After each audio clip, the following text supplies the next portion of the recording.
Buenas tardes, queridos amigos.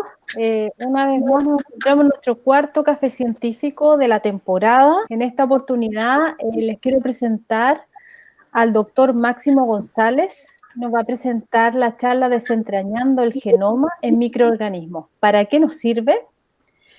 Máximo es licenciado en Ciencias Biológicas de la Pontificia Universidad Católica de Chile. Hizo su doctorado en Ciencias de la Agricultura en la misma universidad, donde él se especializó en genética y biología molecular vegetal. Desde hace algunos años es investigador postdoctoral en el Laboratorio de Microbiología Aplicada del CEASA. Bueno, muchas gracias, Claudia, por la introducción. Agradecer a todos también por estar conectados el día de hoy. Y me di hartas vueltas para elegir la temática, porque de todas formas estamos en un ciclo, ¿no?, de café científico bien microbiológico / virológico, debido al contexto que estamos viviendo. Y hay algo que a mí me ha llamado bastante la atención en este periodo, tanto como científico como ciudadano no ligado a la ciencia, por así decirlo, que en este periodo se ha hablado mucho del tema de secuenciar genomas, ¿no? Han salido varios artículos a nivel nacional sobre cuánto estamos nosotros secuenciando el genoma del SARS-CoV-2, la contribución que estamos haciendo como país a nivel mundial sobre el tema de la secuenciación. Y en lo personal creo que estos conceptos a veces están poco desarrollados en la ciudadanía, ¿no?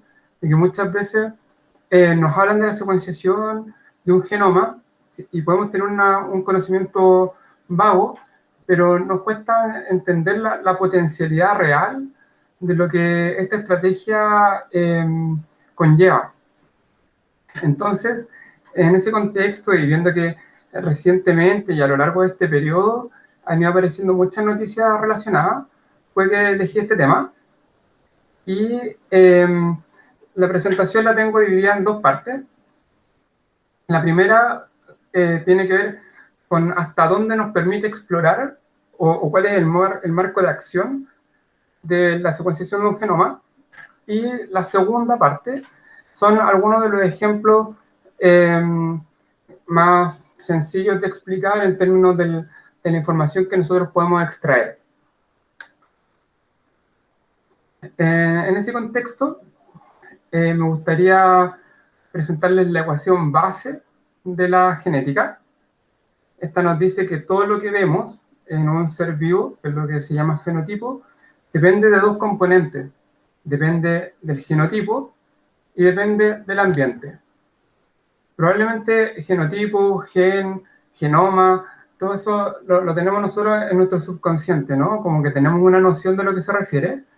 Y ahí yo ejemplifiqué con una fotito que, por ejemplo, genotipos son dos variedades de manzana, una donde tenemos una pulpa roja y una variedad donde tenemos una pulpa más clara, color ámbar. Entonces ahí hay genes relacionados a este color de pulpa que explican la diferencia de este fenotipo.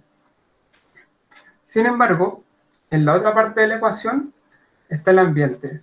Y para ejemplificar esto, les quise colocar ahí también unas manzanas donde el sol genera un efecto en el calor.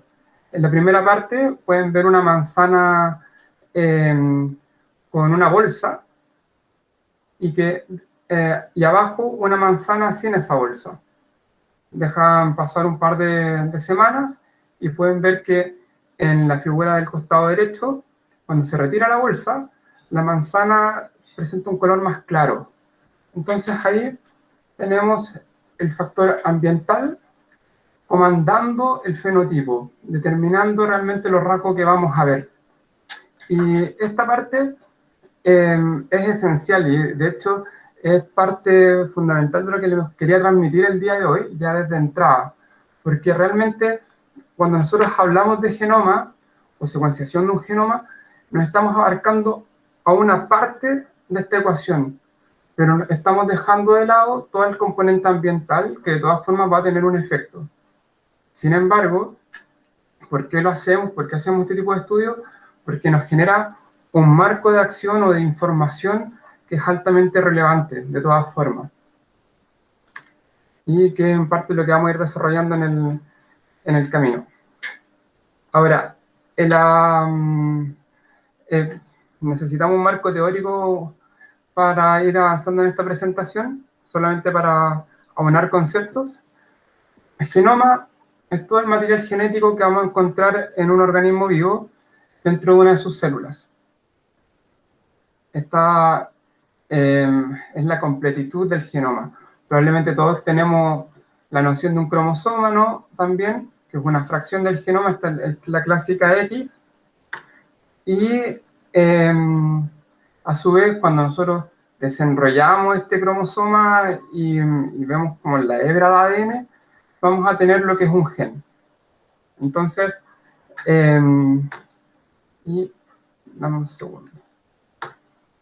Y en este ADN nosotros tenemos un gen, puede haber un espacio y luego otro gen, que es un poco lo que les quería mostrar ahí donde aparece esta hebra como desenrollada y que a medida que se va haciendo más chiquitita aparece un segundo gen hacia más lejos.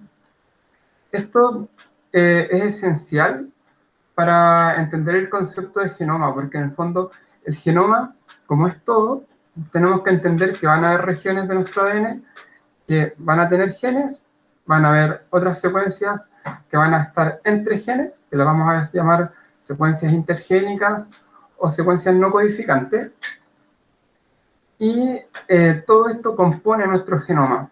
Eso es clave para poder hacer esta presentación, tenerlo súper claro. Ahora, como concepto, un gen es algo que es una secuencia que lleva información genética y que nos va a dar un producto funcional en algún momento, ya sea de nuestro estado de desarrollo o durante nuestra vida. Ahora, ¿qué es el genoma más químicamente hablando? El genoma es un polímero que se constituye por unas moléculas que se llaman nucleótidos y tienen toda una estructura química, ¿no? Que es lo que está ahí dibujado en el costado izquierdo.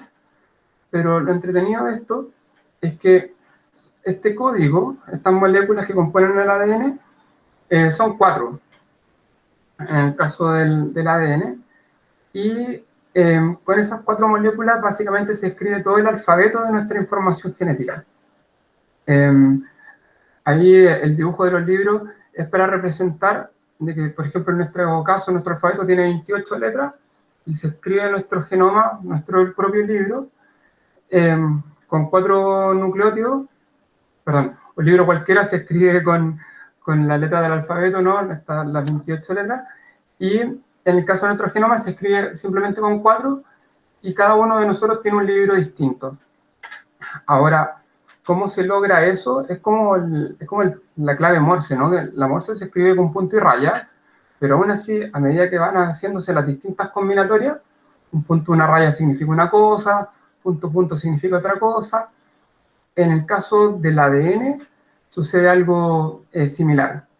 Aquí lo que importa mucho es que existe cierta gramática a nivel del ADN que nosotros como científicos tenemos que llegar a comprender. Y estamos avanzados en eso y el genoma en sí nos ha permitido encontrar genes gracias a que entendemos esta gramática molecular. En este contexto, yo les quise colocar un ejemplo, que es un párrafo de un libro que es el primer párrafo del Quijote de la Mancha, donde ustedes, si se dan cuenta, las palabras están como juntas, ¿no? Pero de todas formas, si hacen el esfuerzo por interpretar el párrafo, lo más probable es que lo logren, que se den cuenta que simplemente saqué los espacios, pero que ustedes van a poder leer dónde están los artículos, van a poder identificar las comas, van a poder identificar los puntos, porque las palabras, ¿no? Porque conocen la gramática y están familiarizados con los conceptos. De tal forma que en al empezar ya a leer el texto, lo van a empezar a interpretar como con lo que hay en el renglón de abajo, ¿no? Van a empezar a leer en un lugar de la mancha, coma, de. En el caso de los genomas, nosotros hacemos, con la información que ya tenemos, exactamente lo mismo. Conocemos el patrón que compone estas 4 nucleótidos que se llaman, estos 4 ladrillos, y sabemos que cuando se juntan de cierta forma, nos están entregando cierta información. Ahora, cuando ya tenemos el genoma como tal, que es este libro, y literalmente es un libro a estas alturas para nosotros, es un bloc de notas que contiene estas letras, tenemos 2 formas de trabajarlo. Primero, tenemos que identificar los posibles genes y asociarles una función. Eso es lo que se llama genómica. Y se los voy a ejemplificar aquí con un ejemplo.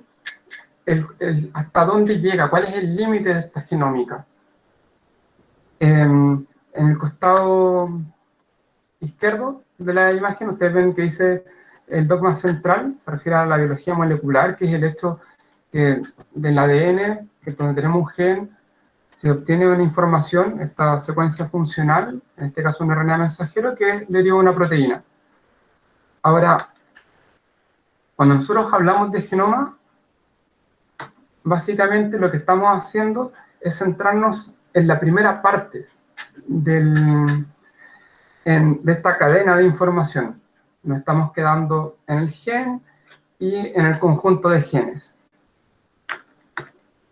El problema de esto es que realmente no sabemos lo que se está generando río abajo, y eso era lo primero que les quería dejar ahí en el consciente colectivo, de que esta metodología te permite estudiar muy bien el ADN del individuo, pero no tienes conocimiento si realmente el gen que identificaste se está expresando o no, o fue un artefacto, está presente, pero realmente no participa en el estado de desarrollo de un individuo. Entonces, si no sabemos eso, ¿por qué secuenciamos? Bueno, justamente porque nos da un marco teórico muy amplio para ir a buscar e identificar posibles genes. ¿Se entiende? En el fondo, hacemos como un loop, hacemos una visión muy macro, quizás no nos permite ir a saber si es que un gen se está expresando, si está participando realmente en nuestra vida, pero ya poderlo identificar en un organismo nos da base teórica suficiente como para proponer ir a estudiarlo como tal. Entonces, en este contexto, quise darles un punteo acá de para qué nos sirve realmente un genoma. Primero, para poder identificar genes claves. Ahí más adelante les voy a contar un caso. Segundo, tenemos esta visión global del organismo, donde podemos identificar no solamente un gen, sino que podemos identificar un conjunto de genes que tienen la posibilidad de estar interactuando entre ellos. Por ejemplo, en una ruta metabólica, ¿qué quiere decir esto? Que existen genes que van tomando, por ejemplo, un metabolito y que lo van modificando paso a paso, en el paso 1, 2, 3, 4, hasta que obtenemos un metabolito final. Entonces, con eso, por ejemplo, podemos identificar, en el caso de que la ruta metabólica no esté completa, puntos claves, por ejemplo, una mutación o algo que no permite que se genere algún producto. También nos sirven para identificar mutaciones en ciertos rasgos de interés. Ahí les vamos a mostrar algunos casos donde estas mutaciones son más relevantes. También, muy ligado a eso, nos permiten identificar regiones comunes entre microorganismos, que también lo vamos a hablar en una de las secciones más adelante, y reconstruir historias evolutivas. Básicamente, conocer cómo ha ido fluctuando o evolucionando un microorganismo, puede ser una bacteria o un virus. Ahí, bueno, les di un spoiler porque les menciono el tema del murciélago, ¿no? Ya se pueden imaginar un poquito hacia dónde me dirijo. Ok, sobre los temas de los genes claves, les quiero contar un ejemplo de lo que nosotros hemos hecho en el laboratorio. Nosotros teníamos dos bacterias, una que permitía solubilizar fosfato de manera permanente. El fosfato naturalmente en el suelo es insoluble, quiere decir que no está accesible a las plantas. Y la primera bacteria que aparece, hasta que aparece como BN168, si se dan cuenta tiene como un halo alrededor, un halo transparente.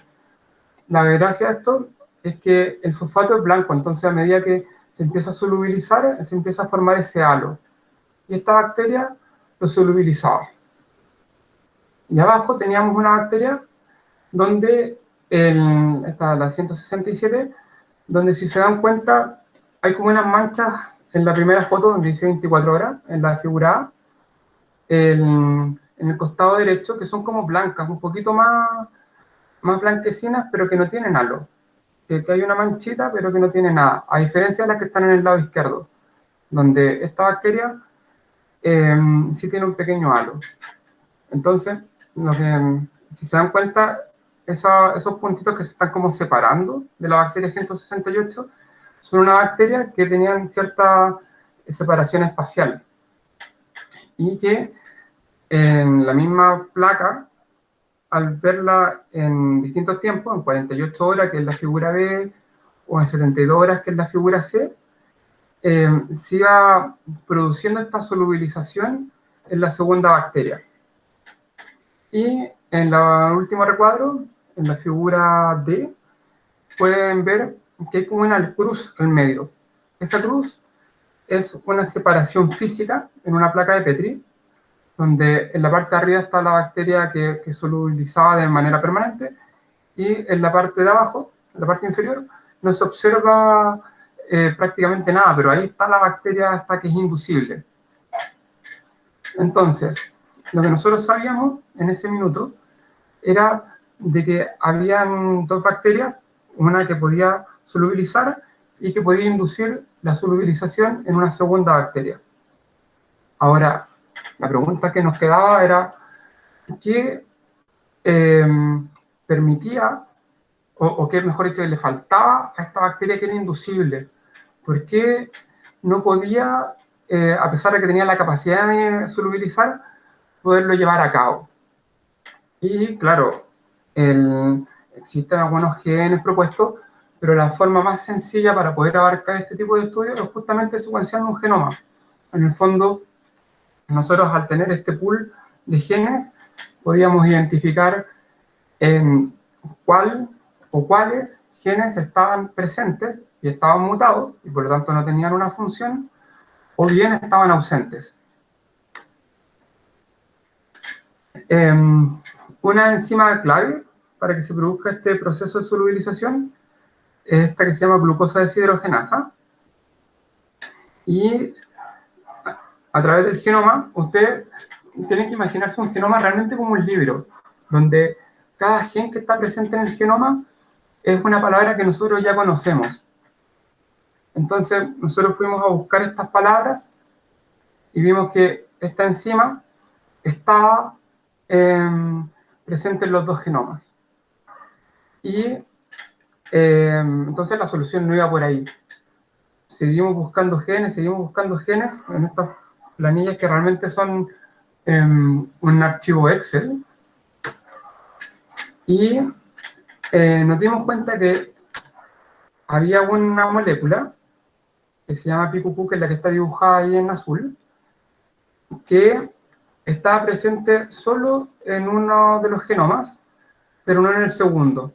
Y que por lo tanto, esta bacteria que era como permanente, al tener todos estos genes, lograba o debería estar logrando sintetizar esta molécula que le falta a la segunda y la deja disponible en el medio de cultivo, en esta placa, y logra difundir posteriormente hasta que al pasar el tiempo la segunda bacteria se induce.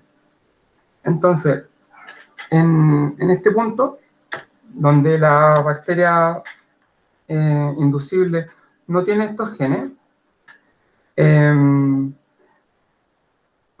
nos genera una propuesta, ¿no? Estamos haciendo una hipótesis donde realmente estamos viendo en el genoma de que le faltan los genes, pero no tenemos cómo todavía corroborar, ¿no? Ahí es donde yo les decía que en el fondo una de las limitantes de los genomas, donde si bien podemos ver que le falta algo, estamos levantando información para que en un estudio posterior realmente veamos que estos genes no se están expresando, aunque veamos que en el genoma no están, y que por lo tanto, y que sí están presentes en la bacteria de arriba, y ahí sí podríamos validar nuestra hipótesis donde la presencia o no de estos genes sí está generando un efecto entre las bacterias. En un caso un poquito más macro, que ya se sale de un par de ejemplos puntuales, es cuando tenemos bacterias que pueden generar, por ejemplo, un efecto como el de la foto que está ahí en el costado izquierdo, donde, por ejemplo, nosotros le aplicamos la bacteria a una planta y logra desarrollar toda esa cantidad de raíces donde una planta control no lo tiene. Donde ustedes pueden ver que incluso alcanzamos a ver la tierra en la planta control, mientras que en la bacteria se genera un gran número de raíces. Entonces uno se puede preguntar, ¿qué está generando este efecto? Por suerte, cuando nosotros tenemos un genoma bacteriano, tenemos cerca de 5.000 genes promedio, 5.000, 6.000 genes. Y a veces es muy difícil poder abarcar ese tipo de estudios, ¿no? En el fondo, si yo tengo estas planillas Excel que les menciono, donde me aparece la lista de los genes, uno no puede leerlos uno por uno. No puede tratar de revisar, no sé, por ejemplo, 200 genes por día, porque de partida uno no conoce todos los genes disponibles y tampoco conoce todos los genes, su participación en los distintos procesos de la célula.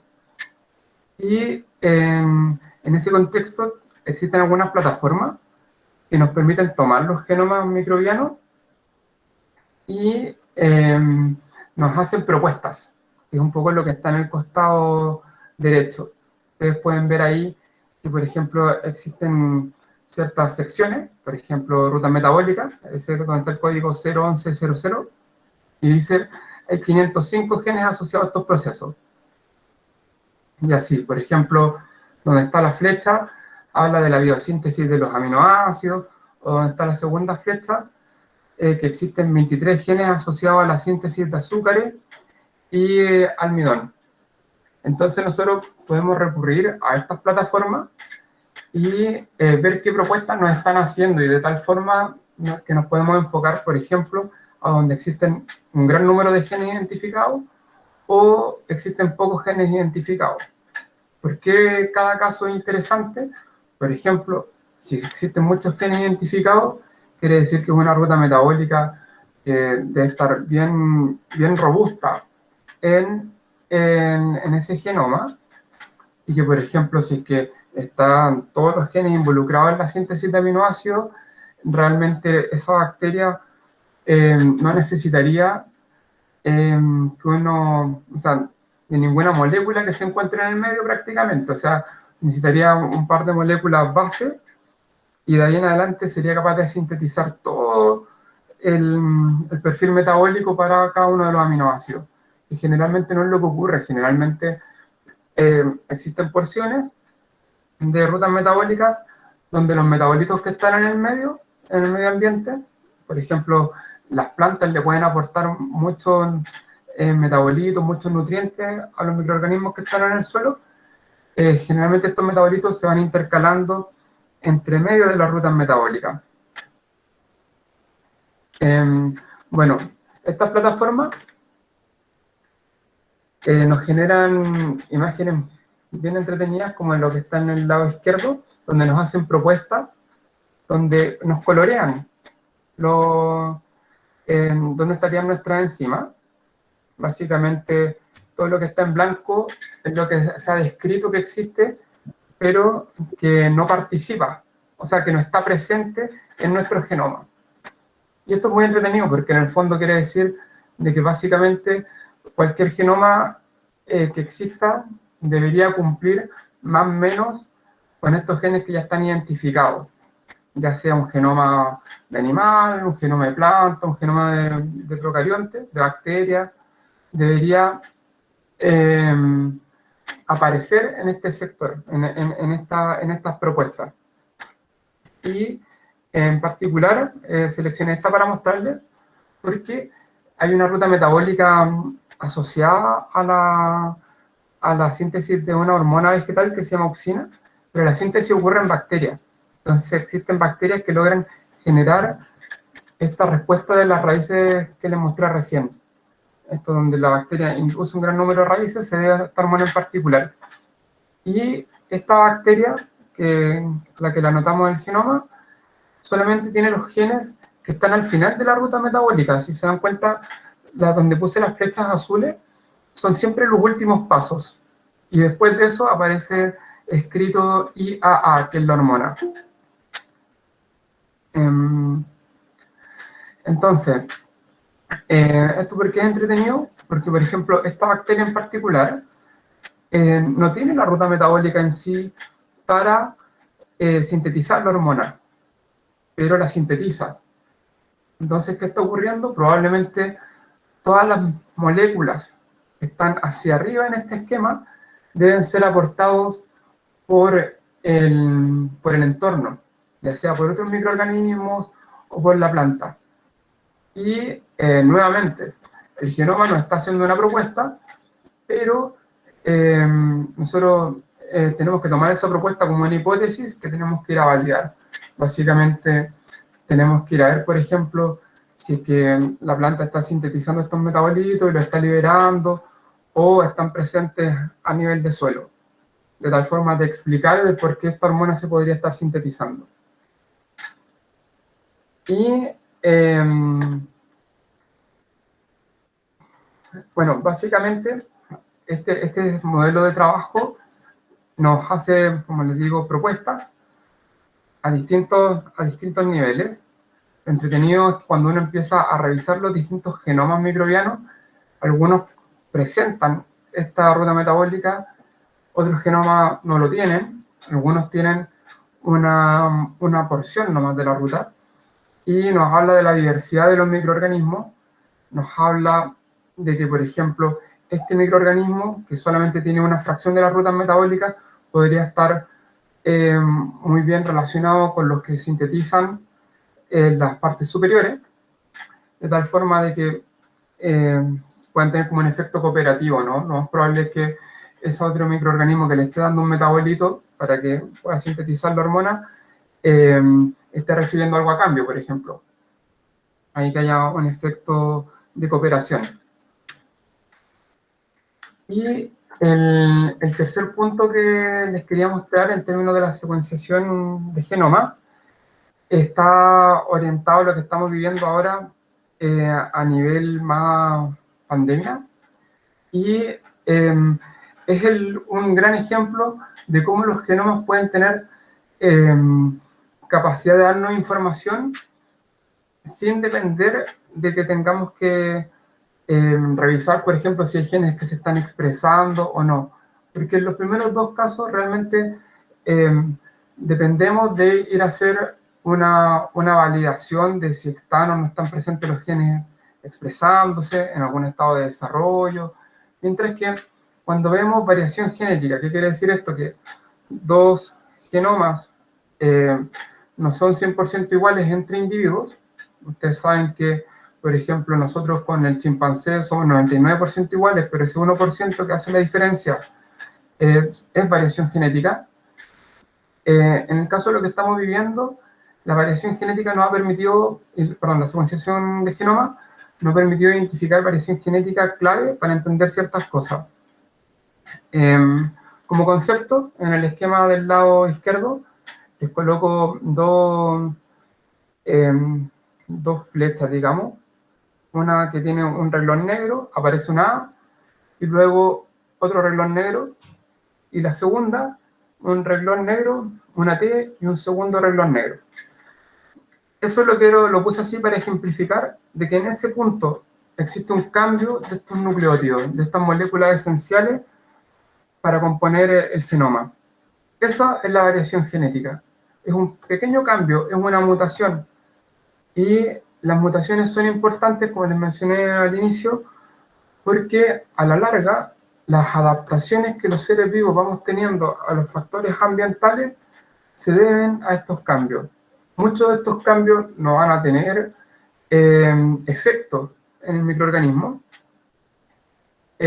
o en el virus, a medida que vayamos avanzando en el tema, pero algunos sí podrían llegar a tenerlo. Pero ese ya es como el segundo nivel de estudio. Primero, cuando se secuenciaron los genomas de los virus, que es lo que está en la figura izquierda, perdón, del lado derecho, ustedes pueden ver abajo que aparece 5.000, 10.000 en el eje X, 15.000, 20.000. Eso son todas las posiciones del genoma del virus del SARS-CoV-2, posición por posición. Y en el eje X es porcentaje de similitud entre distintas razas o cepas de virus. Entonces, si ven la simbología, hay 5 colores. 4 de ellos dicen BAT. Esos BAT son todos los virus que venían de murciélago. Y el que está en rojo es el que estábamos viviendo actualmente en la población. Si se dan cuenta, este gráfico, que es como un histograma, ¿no? Como que tiene esta rayita, está sobrelapado de una línea verde, ¿no? Entonces eso te hace pensar al tiro de que si bien lo que nos está afectando a nivel humano presenta dos razas de virus distintas, que son las que están más arriba, el hecho de que se sobrelape el verde con el rojo hizo pensar a los científicos que realmente lo que estábamos viviendo era una variación genética donde pequeños cambios permitió el salto entre los murciélagos y el hombre. Ahora, actualmente ya esto fue al inicio, hablamos de enero de esta información, lo que se ha hecho es tomar estos pequeños libros de los virus, que son chiquititos. Cuando hablamos de 30.000 nucleótidos, realmente son 30.000 letras, que es muy poco a nivel de estos virus, o a nivel biológico, mejor dicho, y uno los puede ir comparando uno por uno.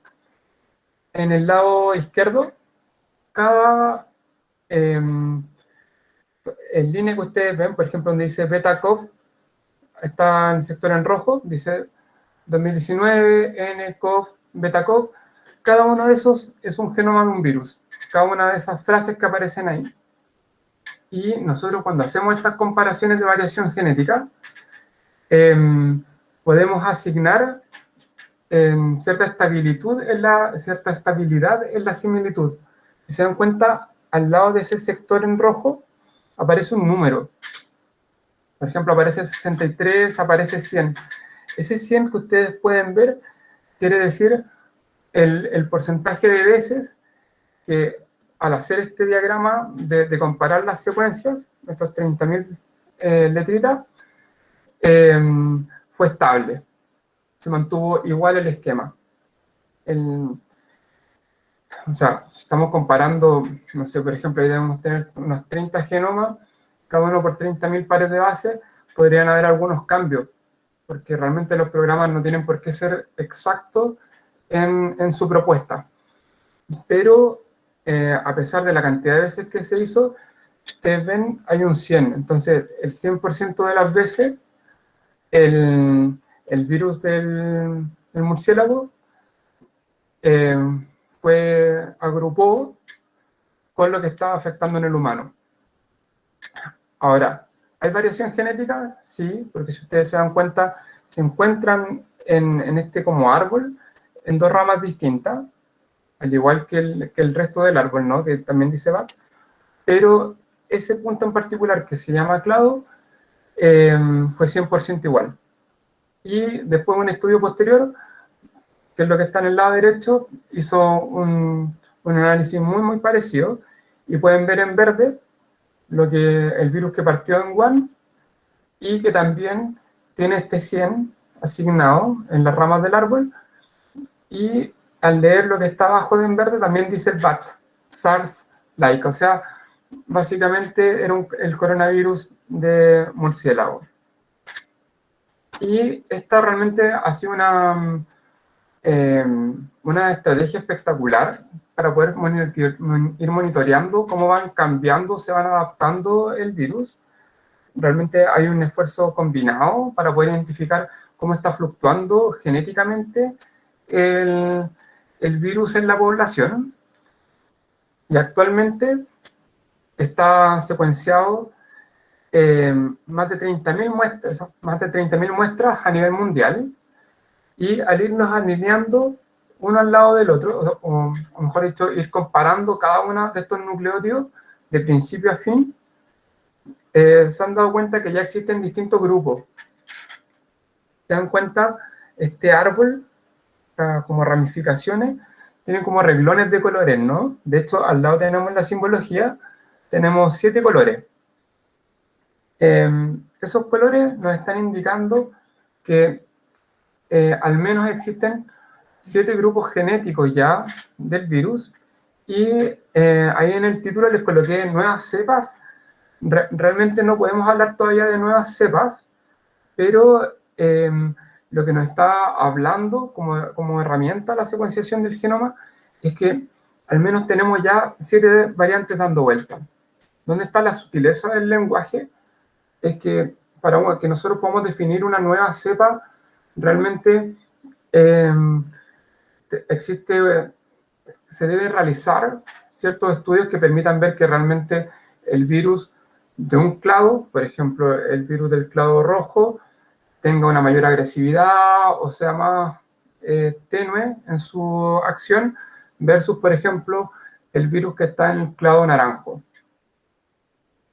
De tal forma que, a pesar de que tenemos variación genética, para que haya una cepa distinta, se espera que haya una acción distinta también. Que exista, como les digo, un nivel de agresividad del virus o una capacidad de infección diferencial. Y esta información también es la que ha permitido que podamos ir mapeando ya a nivel global cómo estas distintas, llamemos, distintos clados están distribuidos por el mundo. Para no ocupar la palabra cepa, ¿no? Como les traté de enfatizar que es un poco distinto, pero podemos ver que la contribución genética, en el fondo, de lo que se está distribuyendo ya a nivel global es distinto. Podemos ver los diagramas de torta, donde, por ejemplo, en China partieron más con el virus, con las variantes naranja, más verde, mientras que en Europa estuvimos con las variantes más, o se detectaron las variantes más del clado azul, por ejemplo. De hecho, es como que bueno, yo soy más daltónico, pero probablemente ustedes sí ven que existen como grupos de colores hacia el lado de Asia y Oceanía, un grupo de colores asociado a Europa y África, y bueno, pueden ver también cómo se está comportando este grupo de colores en América. Ahora, volviendo al tema no solo del monitoreo, que es súper bueno, sino que volviendo al tema de la variación en un nucleótido, estos esfuerzos que te están secuenciando 30.000 genomas y que por lo tanto estamos viendo una representación a nivel mundial de muchos países. O sea, cada vez que vemos un diagrama de torta acá, quiere decir que estos países están secuenciando genomas para poder indicar qué es lo que está presente en cada país. De hecho, este tipo de trabajo ha permitido ver cómo han ido migrando las distintas variantes. Permiten también dar mucha fuerza a identificar variaciones genéticas. Aquí yo les muestro los 30.000 pares de base del virus, que es lo que está abajo. Está donde hay una flechita que va del 0 al 30, dice 28.000, 30, indica las distintas posiciones del genoma. Y en la parte de arriba, ustedes ven como un gráfico que tiene como unos pics. Cada uno de esos pics es un pic de diversidad, muestra dónde están ocurriendo o dónde se están detectando las mutaciones o cambios de nucleótido en el genoma del virus. Y quise destacar uno en particular de los que hay. Si se dan cuenta, tampoco son tantos. De hecho, podríamos decir que hay 4 o 5 como pics relevantes, ¿no?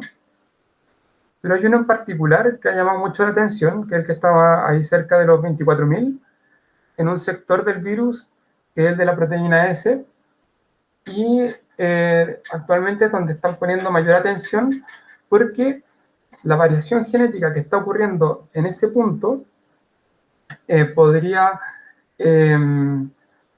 llevar, digamos, esta variación genética, como les mencioné más temprano, son mutaciones. Las mutaciones tienen 3 niveles de acción. Puede ser que reduzca la acción del virus, su capacidad de infección, por ejemplo. Puede ser de que la deje igual, es lo que se llama un cambio silente, donde realmente un reemplazo de una letra por otra no tiene ningún efecto, y es lo que hace la diferencia entre tener una cepa o no. Y existe la posibilidad también de que se pueda volver aún un poquito más agresivo y, por ejemplo, tener una mayor tasa de infección. Entonces ahí hay un punto donde actualmente los científicos están trabajando. Y ¿por qué ponen mucha atención? Porque realmente estas variaciones, al tener 30.000 genomas secuenciados y aumentando de a 100, 200 por día, están altamente demostrados. O sea, se sabe que son puntos que están cambiando y que hay que estar atentos. Entonces, recapitulando un poquito, volviendo al tema de los titulares, realmente me esperaría o me gustaría que la próxima vez que se tomen con uno de estos artículos o titulares y quieran leer el artículo, realmente piensen que un genoma primero es una componente de un efecto. Realmente, por ejemplo, en el caso del virus, una cosa es la componente del virus en sí, pero otro es la capacidad del organismo que está siendo infectado para poder enfermarse menos. Por ejemplo, si es que existen factores de riesgo, si es que uno es fumador o no, si tiene problemas respiratorios o no, realmente van a influir mucho en cómo uno va a ser susceptible a la enfermedad. Eso es lo primero. Entonces, repito, en el fondo el virus, un genoma, te da cierto marco de información, pero realmente también hay muchos factores asociados al hospedero, por ejemplo. Segundo, para resumir, este tema de que un genoma nos permite identificar genes claves o bien genes claves que después igual tenemos que ir a validar, o bien, como está ocurriendo en la actualidad con el SARS-CoV-2, nos está dando información para poder monitorear esta pandemia y poder saber cuál es la distribución del virus por región, así como dónde están ocurriendo las mutaciones claves que tenemos que estar monitoreando para saber si es que realmente el virus va a disminuir su capacidad de acción o, ni Dios quiera, se vuelve un poquito más agresivo. Bueno, para terminar, deseo agradecer a Claudia, ¿no? Y a toda la gente de difusión por permitirnos tener estas conversaciones.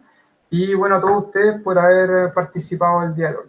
Muchas gracias. Muchas gracias, Máximo, por la presentación.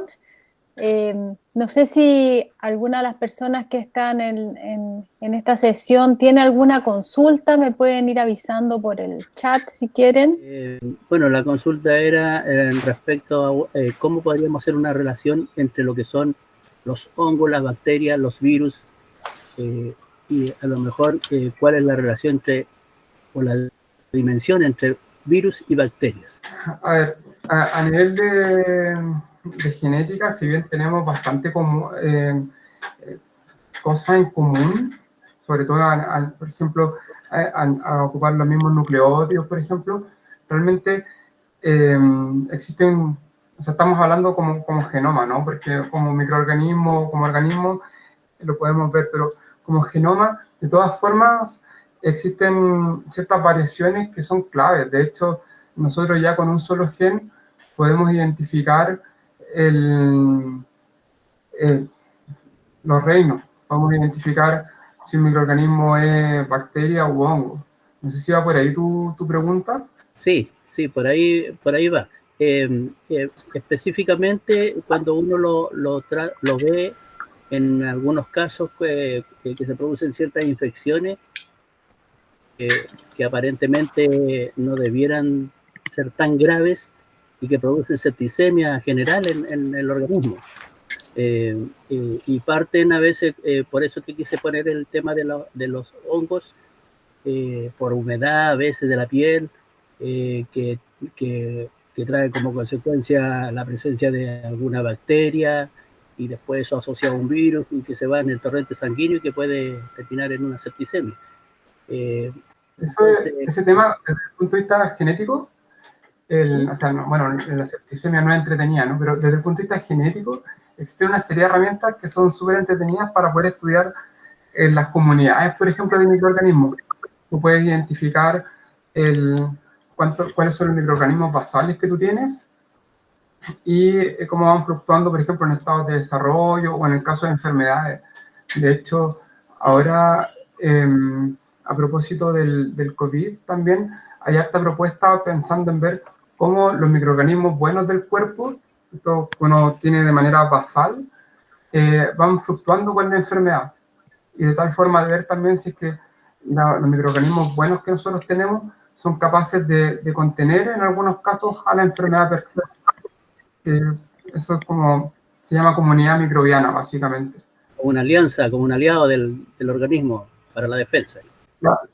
Claro, porque nosotros como organismo no estamos solo en el espacio. Realmente nuestro cuerpo, un gran porcentaje es de microorganismos y son la mayoría benéficos. Si es que están en el lugar correcto, por ejemplo, una Escherichia coli que está en el intestino no nos hace nada, pero si lo comemos nos enfermamos.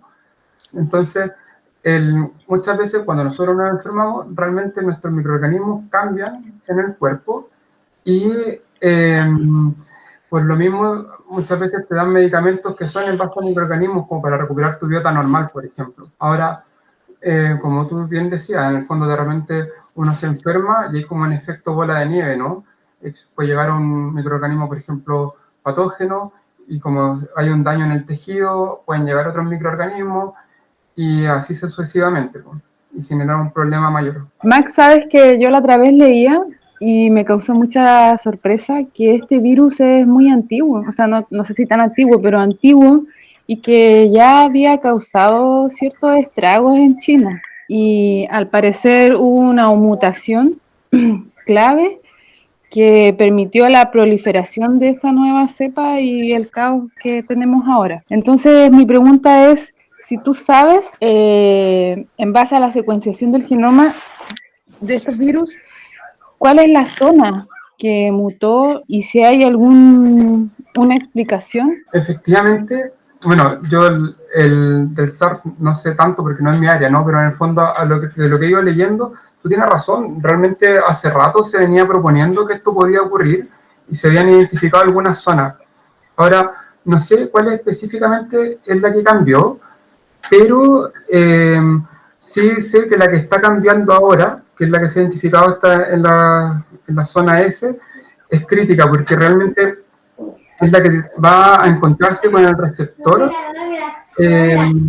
para generar la enfermedad de manera más agresiva. Entonces, realmente ahí es donde, no sé cómo fue hacia el pasado, pero hacia el futuro, ahí es donde se está poniendo el ojo, porque realmente si la mutación en ese sitio continúa, no sería raro, con la cantidad de hospederos que tenemos enfermos en este minuto, que se genere alguna cepa que pueda tener un efecto más severo. ¿Qué ventaja tendría esta nueva mutación? ¿Tienes alguna idea? Para Sí, el virus. o sea, para el virus, esta mutación como hacia el futuro, lo que permite es favorecer la recepción con las células a enfermar. O sea, a nivel humano tenemos unos receptores que reconocen el virus y esa unión se va a fortalecer a medida que vayan generándose estas mutaciones en este sitio en particular. Entonces, por ejemplo, si había una eficiencia, por decirte algo, de 20, con las mutaciones va a haber una eficiencia de 30 o 40. Y ahora es una preocupación porque si bien el virus muta, se decía que mutaba poco, realmente si la influenza muta 50, el virus está mutando 20, pero tenemos tanta gente enferma que realmente esa mutación en algún minuto puede generar algo más grave. Que no es una pregunta, sino que son alcances echando a volar la imaginación ahí. La parte genética de este virus que vaya de alguna forma influyendo con la formación, la creación de un nuevo mundo. Ya han estado apareciendo ya atisbos de esas características. El medio entonces, o el ambiente, ¿cierto? Que es la pobreza, la riqueza, la injusticia, la inequidad, la solidaridad, el autoritarismo, la discriminación racial, etcétera, etcétera. Un mundo nuevo tiene que emerger, si yo echo a andar la imaginación más a fondo, como consecuencia de los genes que tiene este virus, para ir modificando a su vez los genes de las generaciones humanas. Entonces, los anhelos un poco que uno tiene, un mundo nuevo tiene que emerger, digo, que sea donde hay más justicia, menos discriminación, menos pobreza, más democracia, mejor salud, mejor educación, mejores pensiones, más recreación para la gente. De tal manera que esos son los anhelos que tengo yo, recordando desde luego el efecto que tiene el ambiente, que al unirse con los genes nos dé entonces un nuevo fenotipo, un fenotipo nuevo para esta sociedad que anhelamos los que ya tenemos más años, y también, desde luego, para mayor felicidad para nuestra juventud. Lo que le puedo comentar es que de todas formas, querámoslo o no, independiente si estamos de acuerdo en la selección natural que nos está dando el virus, realmente está ocurriendo. Es un hecho, podemos estar de acuerdo o no con la sobrepoblación del mundo, pero realmente el virus está demostrando de que el organismo, que el ser humano como raza todavía es sensible a presiones de selección como es el virus, y que los artefactos o comodidades que podamos tener dificultan de todas formas, o sea, no son suficientes, ¿no?, como para poder sobrellevar esta dificultad que estamos viviendo. Los respiradores se están acabando y probablemente en nuestro país, cuando se termine ese porcentaje que va quedando, que no sé si será el 5 o el 7% disponible, vamos a ver selección natural, pues. Es un hecho, independiente, ¿no?, que uno pueda pensar de que es hora de que la humanidad deje de hacer daño al planeta o no, pues algo así va a ocurrir. Bueno, Juan Pablo preguntó qué tan específico es la detección del virus mediante PCR y si es posible detectar otras cepas del coronavirus. Son dos preguntas. La primera, la detección del PCR, si bien es una técnica súper sensible, está sujeta a una carga mínima del virus en el organismo, pero per se, a nivel de especificidad, es súper específica, realmente es muy buena como metodología de trabajo. Sobre las otras cepas de coronavirus, a ver, yo sé que hay unos genes, el test de PCR tiene varios genes involucrados, tiene dos específicos para el SARS-CoV-2 y tiene uno que es genérico para los coronavirus.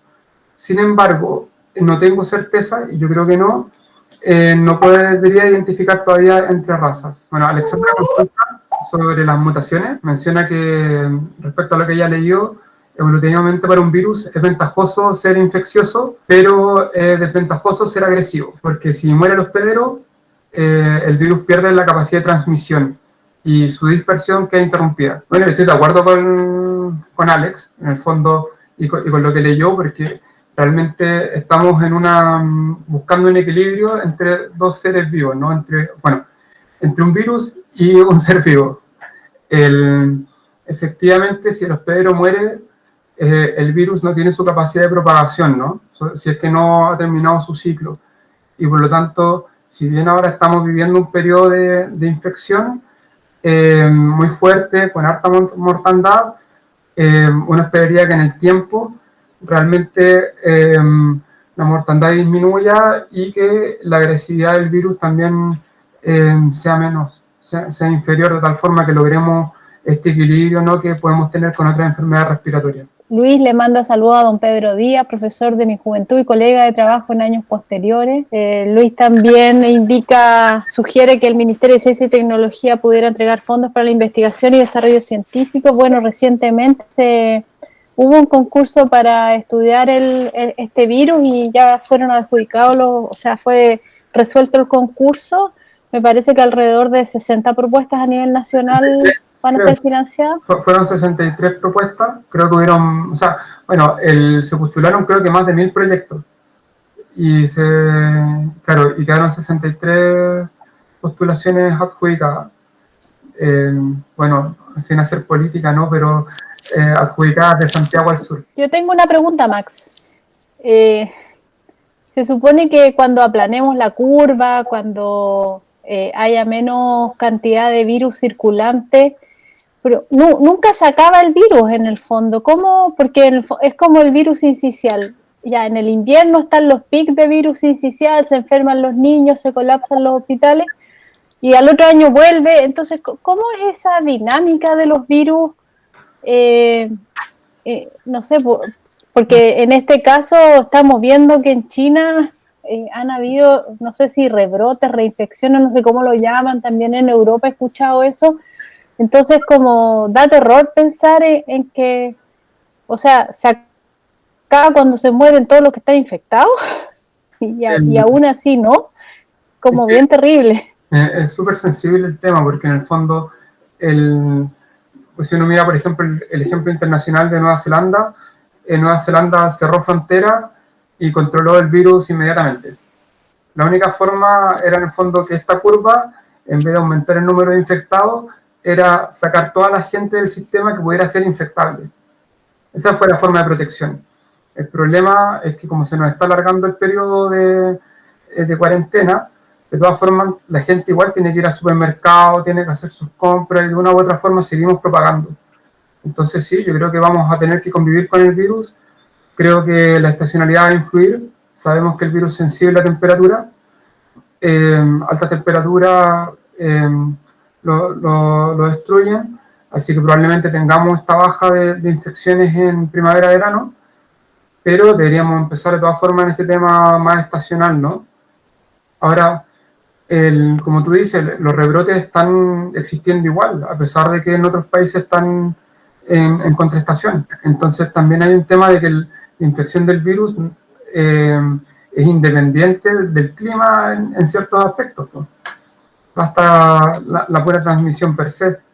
Al final yo creo que aquí la forma de reducirlo y de aplanar curvas es realmente lavarse las manos, salir poco, taparse la boca y ser súper cuidadoso, ¿no? Y sí, yo creo que el virus de cierta forma llegó para quedarse por un muy buen tiempo porque la inmunidad que desarrolla tampoco es muy alta, es de 3 a 6 meses. Y eso también explica todos los rebrotes que están ocurriendo afuera. Y bueno, no sé si por política o no, pero ya tenemos nuestro primer caso acá en Chile de que se contagió 2 veces. Bueno, el Enrique me está haciendo una pregunta sobre edición genética como herramienta para abordar, por ejemplo, seguridad alimentaria. O sea, ahí yo tengo una postura un poco... Yo sé que ahora está de moda de nuevo la edición genética en general. Yo vengo de otra rama que me gusta más lo natural 100%. Me gusta más el esfuerzo, ¿no?, de hacer cruzamientos para mejorar la genética, más que modificar genes o insertar cosas. Y la segunda pregunta es sobre cómo se comenzó a desentrañar a raíz de los genomas, cómo funcionan los microorganismos y que se dieron cuenta que realmente no explicaba todo. Bueno, ahí justamente como quise partir la presentación de que realmente en el 2000, cuando estaba muy de moda secuenciar el genoma humano, por ejemplo, pensaron que el genoma iba a explicarlo todo y después se fueron dando cuenta que no era lo que ocurría y que el ambiente influía muchísimo.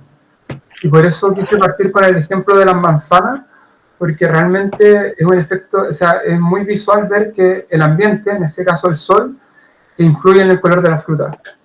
Y por lo mismo quise destacarles que nunca debemos olvidar al ambiente como un motor para poder ver algunos efectos. No se olviden que me pueden escribir, me pueden solicitar temas y si está a nuestro alcance podemos gestionar charlas de interés de la concurrencia, así que esas posibilidades existen y solo se tienen que comunicar con nosotros y lo podemos gestionar. Bueno, a mí me gustaría agregar algo. Ahora estaba mirando el chat, las preguntas, y me quedó dando vuelta a lo que escribió Juan Pablo a propósito de la detección de virus.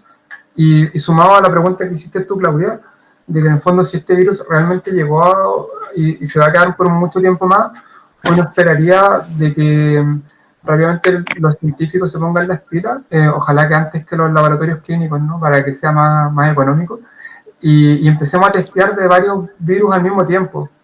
De que en el fondo, no solamente, ahora estamos testeando COVID, pero con la misma metodología y prácticamente por la misma plata, se podría aprovechar de testear virus sincicial u otras enfermedades respiratorias. Y yo creo que para allá vamos a atender en los próximos meses realmente, de poder desarrollar paneles que nos permitan detectar enfermedades respiratorias, no sé, 10 al mismo tiempo. ¿Hay alguna otra metodología? No sé, se hablan de los test rápidos para detectar el virus y no sé si hay otra metodología equivalente que tú conozcas, que no he escuchado mucho en la prensa. Bueno, solamente los test rápidos que son como un flag, simplemente, básicamente que te dé negativo no dice nada, y si te da positivo te dice que tuviste la enfermedad o que la tienes, pero no te da precisión. Así que hoy por hoy el PCR es la técnica estrella para la detección, pero probablemente van a buscar ligerito alguna metodología quizá un poco más barata para poderlo detectar, porque realmente el PCR como técnica igual es cara. Entonces, o lo optimizan o van a buscar alguna metodología alternativa que igual te dé una certeza similar. Les quiero agradecer su presencia esta tarde. Muchas gracias por acompañarnos y por estar interesados en lo que hacemos. Durante la próxima semana, seguramente el lunes, voy a anunciar el próximo Café Científico, así que estén atentos a nuestras redes sociales y al correo de invitación que yo les enviaré. Muchas gracias a todos y todas.